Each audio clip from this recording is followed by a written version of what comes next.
এটি আমার ব্যালকনিতে ফোটা একটি চমৎকার হালকা গোলাপি বর্ণের ফুল।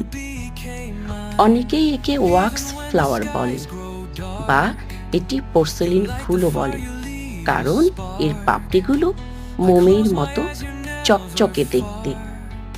এই যে আমার ফুলগুলো কি চমৎকার!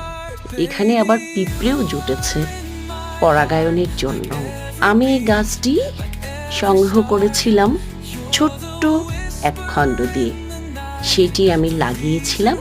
এখন দেখা যাচ্ছে গাছটি কত বড় হয়েছে। আসলে ছোট্ট জিনিস থেকেই কিন্তু অনেক বড় কিছু সৃষ্টি হয়। আর ছোট্ট যা কিছু তা যদি ভালো হয়, ভালো থেকে ভালো কিছু হয়, তবে কিন্তু তা সকলের জন্যই অনেক মঙ্গল। সকলের জন্য অনেক অনেক শুভকামনা রইল।